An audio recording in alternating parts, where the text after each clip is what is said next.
Hello! Welcome to my channel. I'm Star, aka TheStarfishface, aka the person who makes all of these videos here. If you're new here, I make art-related videos talking about my experiences as a professional artist, making tutorials, and telling fun stories from my life.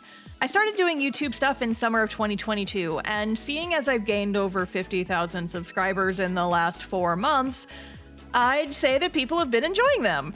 So I'm making this video to celebrate hitting that subscriber milestone. Part self-introduction, part FAQ, part Q&A. Let's get into it. By the way, the art in the background is for my Patreon's monthly mail club. More info at the end of the video. Introduction! So, as I said before, hi, I'm Star, nice to meet you, thank you for watching my videos.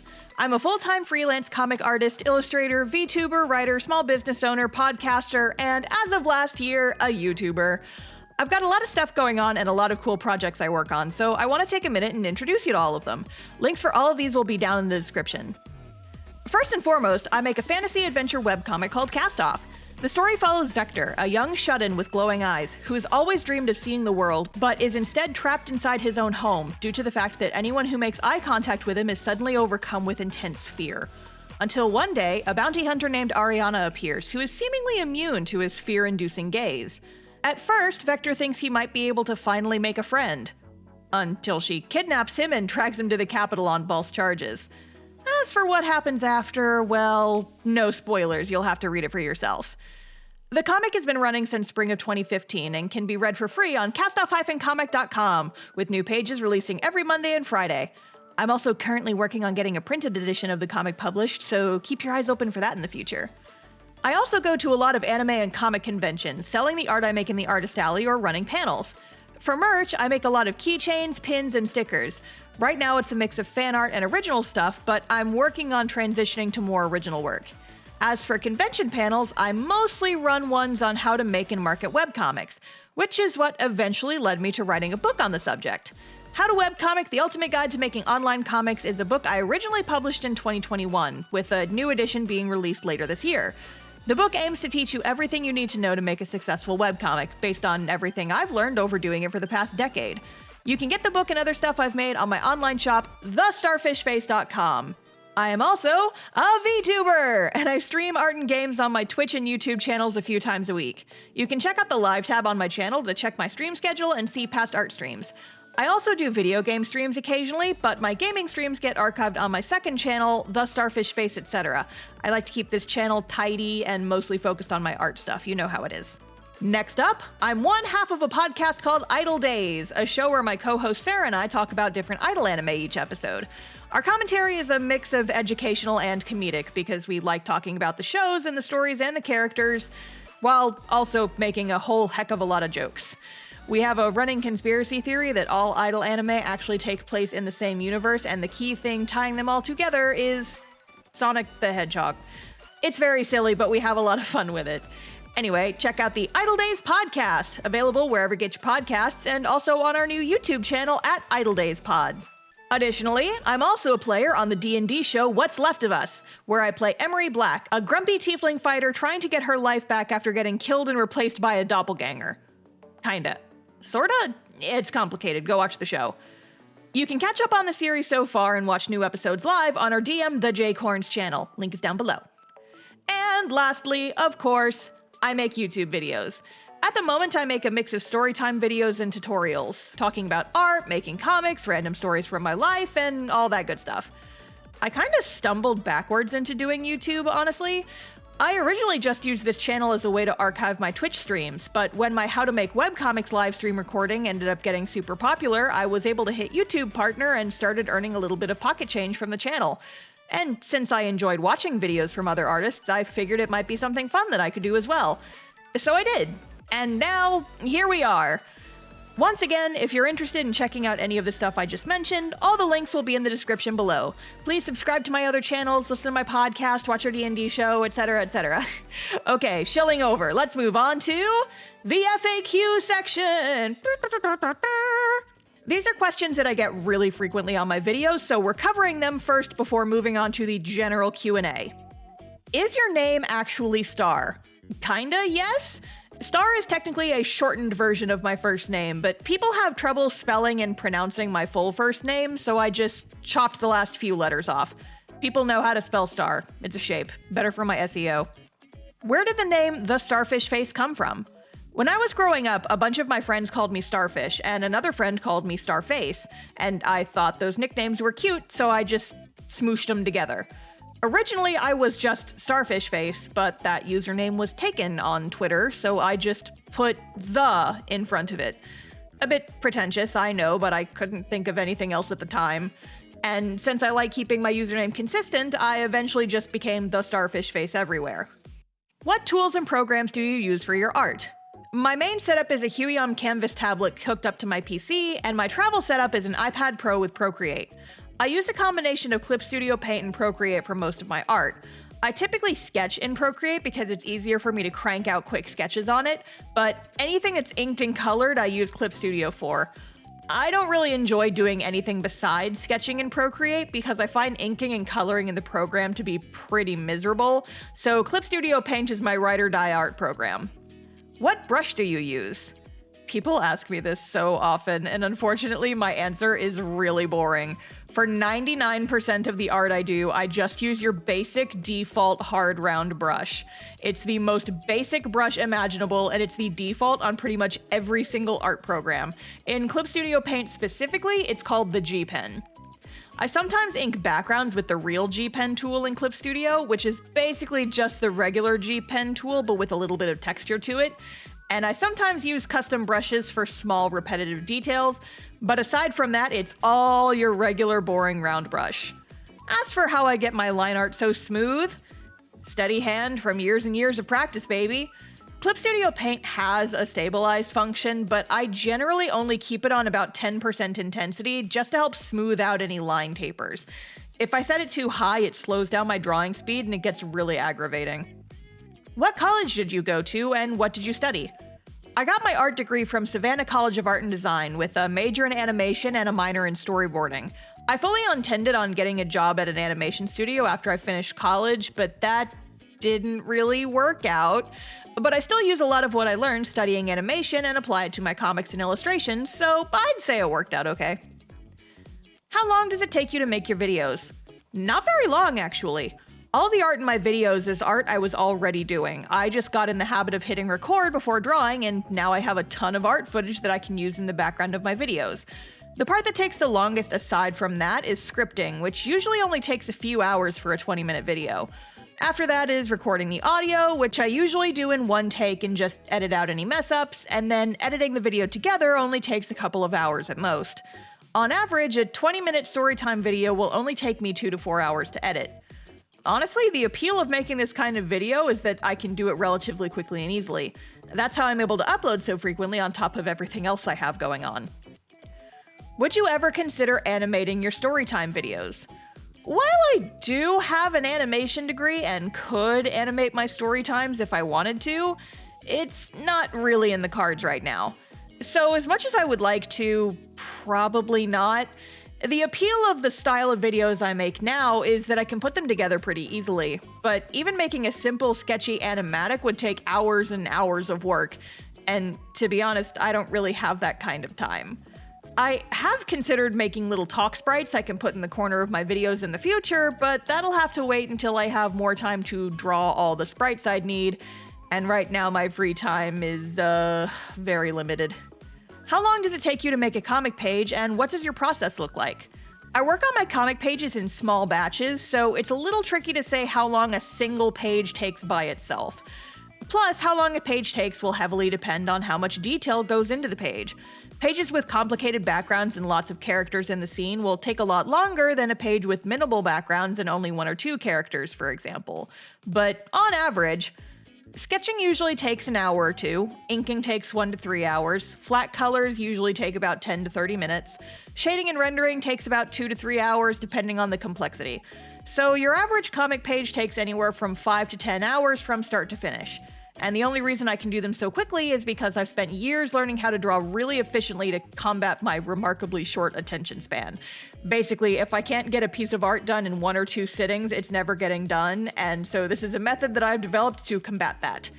How old were you when you first started making comics? I think my very first attempt at a comic was in 4th grade? 4th or 5th, I don't remember exactly, but it was definitely in elementary school. I started going really hard making comic strips around 6th grade though, so that's kind of the more proper origin. Since you're a self-employed artist, what does your daily and weekly schedule look like? Good question.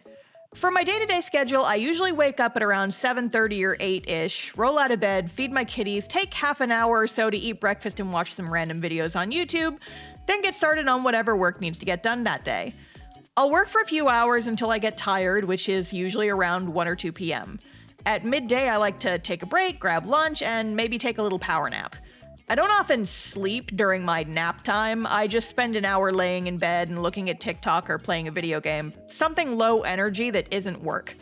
On stream days, I'll usually veg out like this until 5, which is when I start my streams. Otherwise, when I feel refreshed, I'll hop back on my computer and work until around 7 or 8-ish. I'll also usually take walks in the evening, and if I'm feeling up to it, I sometimes work an extra hour or two after dinner, but only if there's something I really want to be working on. And then I'm usually in bed by around 11. As for my weekly schedule, for Cast Off, I post 2 pages per week, so I have to finish 2 pages every week to keep up with my buffer. Monday is sketching day, where I wake up and sketch the 2 comic pages I needed to do for the week. Then in the afternoons is streaming, where I'll either work on comics or other art stuff, depending on how spoilery the comic pages I'm working on are. Tuesday, I'll finish any inking I didn't finish on Monday, then do flat colors. Depending on how busy the rest of my day is, I'll either finish coloring my 2 pages that evening or save it for Wednesday morning. I also usually try to pack shop orders on Tuesday or Wednesday, depending on how my comic work is doing. Once my comic work is done for the week, the rest of the week is a free-for-all, where I'll work on whatever projects need to be done.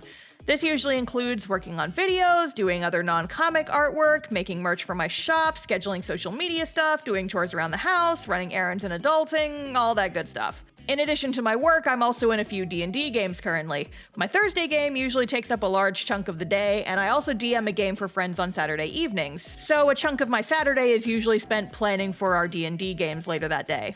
And Sunday is my admin day, putting together my stream schedule for the week, packing orders, doing thumbnails for my webcomic if I need to, etc.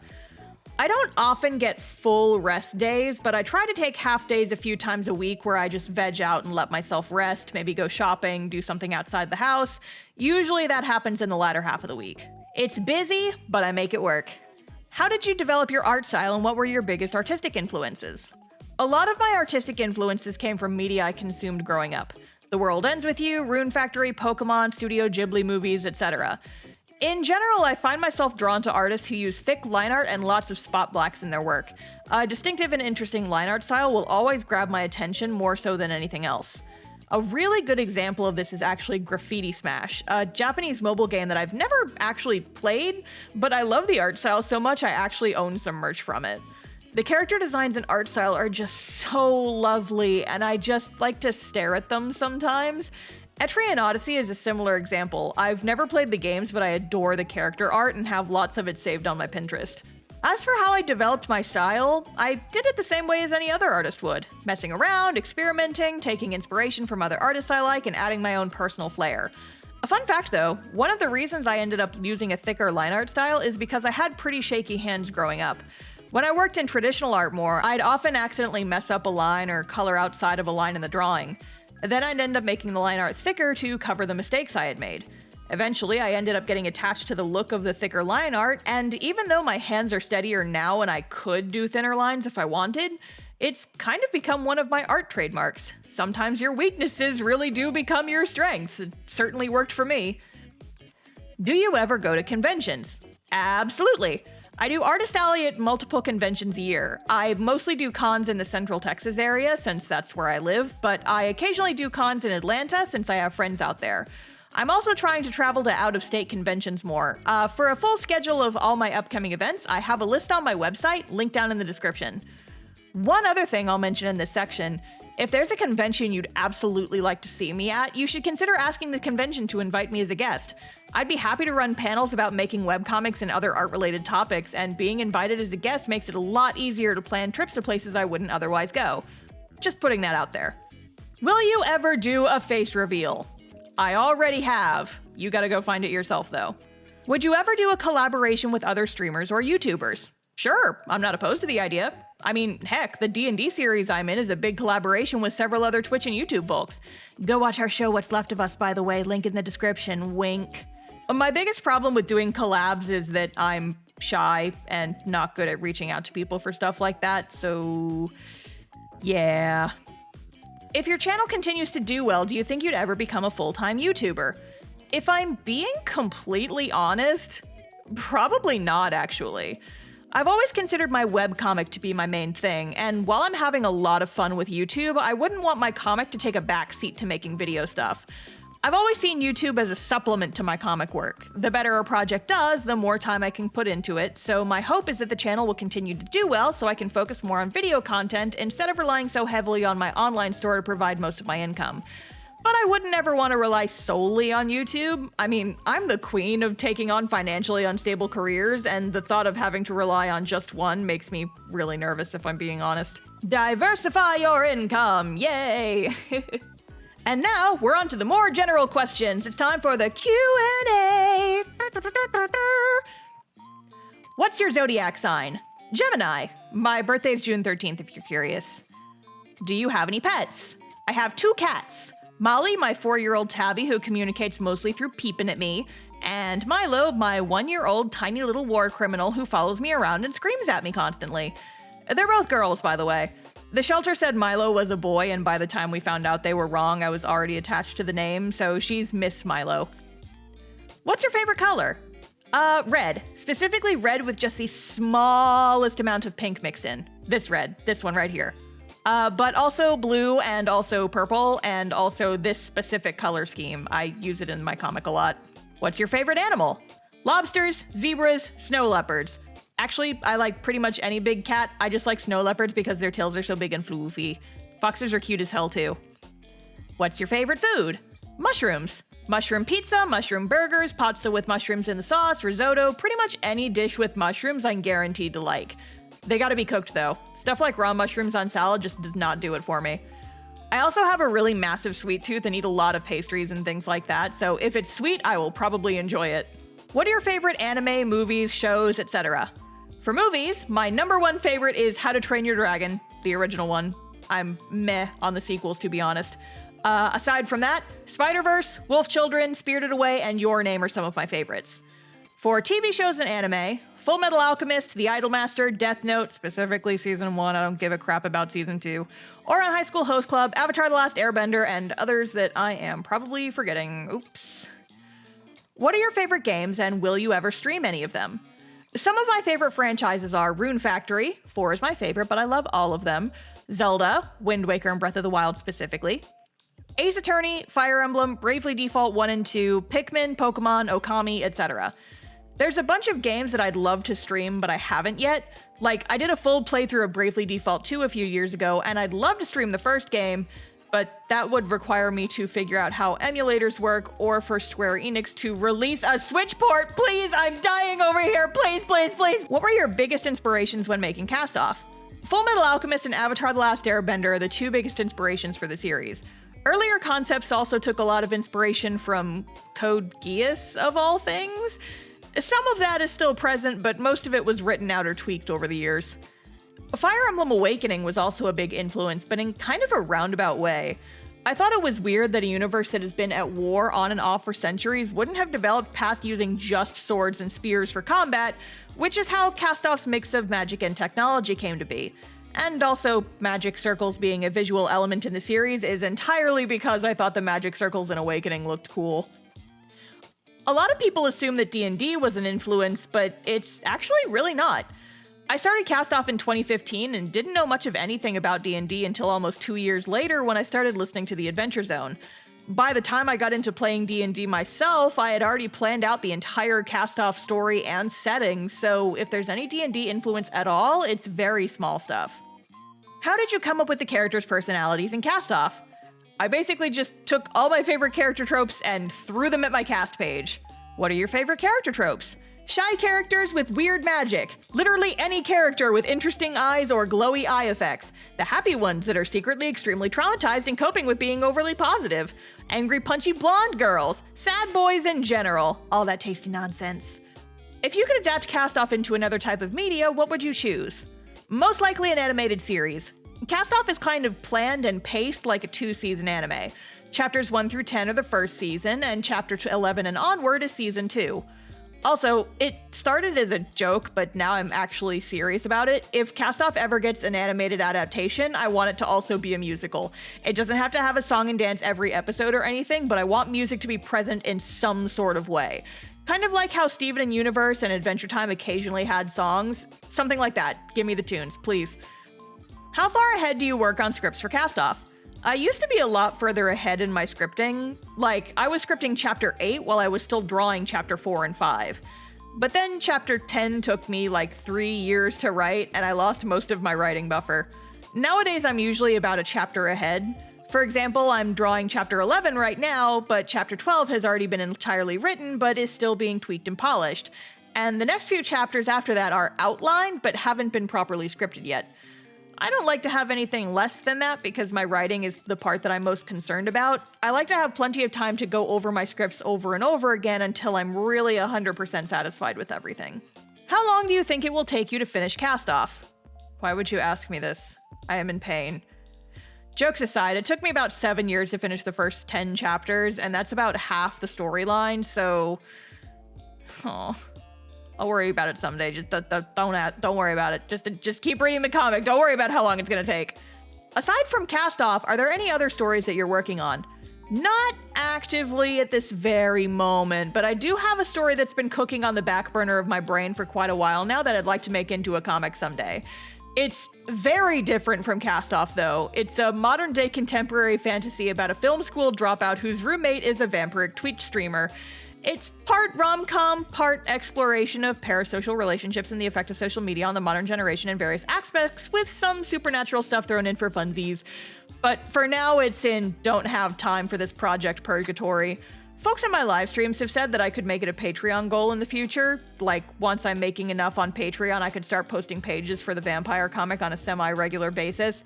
But that's not anything that's gonna happen anytime soon, most likely. Oh, and the title of the comic is Bloodstream, by the way, because it's about streaming, but it's vampire. Get it? What's your favorite thing about making comics? Getting to see people's reactions to my nonsense. Cast Off is very twisty-turny plot-wise, and getting to see people freak out and make theories about what's happening in the story always gives me the happy butterflies. For Artist Alley and conventions, how do you find conventions to sell at? Most of the conventions I sell at are cons I've been to as an attendee. Most of the cons I do are in Texas, since that's where I live, and I used to cosplay and do the convention circuit around the state, so I'm familiar with a lot of the cons in the area. Plus, I went to school in Georgia, so I'm familiar with Atlanta conventions as well. Aside from that, I like to keep my ears open from other Artist Alley folks about what cons are good for folks coming in from out of state, and try to apply to those. When you make merch, do you follow trends and fandoms, or do you make stuff that you would personally buy? How do you choose how much fan art or original art you do? Personally, if I'm making fan merch, I like to stick to more niche stuff that I'm really passionate about. It has the double benefit of making me excited to work on it, and also typically having less competition at conventions. I also prefer to stick to things that either have an explicit approval on making and selling fan art, or series that are small enough it's not likely to cause a fuss. Again, though, I'm trying to transition over to doing mostly original stuff, unless there's something that really catches my attention. What do you do when a product flops? Product flops happen occasionally, but honestly, the best thing you can do to prevent product flops from hurting too hard is to just go in slowly. For designs I make, if I'm unsure if they'll sell well, I like to make or order just a few, usually 10 or less of any given item. If they sell out quickly, I order more next time. If it takes me a long time to sell all of them, I'll either discontinue them or be very cautious about ordering more. I've definitely ordered too many plushies or charms in the past that I've been sitting on forever, so I try to minimize that nowadays. If I have old merch I have a hard time selling, I'll put it on discount and sometimes include them in mystery packs. But if something you make flops, it doesn't necessarily mean that it's bad. Sometimes it just means that your vision and your customer base didn't align right, or the idea needed more refining. Try not to take it too personally and learn from it. What can you do in the future to make this better or improve on the vision for the design? Is this still worth pursuing, or is it better to put it aside? How did you come up with the design for your VTuber? The concept for my VTuber avatar is that I wanted her to look fairly similar to me, but more fun and fantasy since it's a VTuber and I can get away with that kind of thing. The original concepts look a lot more like how I do IRL, but I eventually started mixing in more concepts and accessories and character details I enjoy until I eventually locked into the final product. Also, I may have taken some details from a character I designed and used for a few VTuber agency auditions back in the day before I started VTubing myself, because I liked her design, but I wanted her to look more how I actually look. So there you go, yay! And that about does it for this video. Thank you to everyone who submitted questions. I got a lot of good ones, so it was really tricky to narrow down my choices to keep this video a manageable length. If there's enough interest, I'll consider doing another one in the future. The art from this video is a time-lapse of me working on the May 2023 Mail Club art for my webcomics Patreon. The theme patrons voted on for this month was an Angels vs. Demons AU, and I definitely had a lot of fun putting it together. If you want to snag this art as stickers and to print, you can do so by supporting my Patreon before the month is over. You'll also get a bunch of other bonuses for your pledge, including your name in the credits and early access to my videos. Link for that is down in the description. Okay, that's all for today. Thank you all for watching, and seriously, thank you all so much for 50K. I can't wait to see what the rest of this year brings. Bye!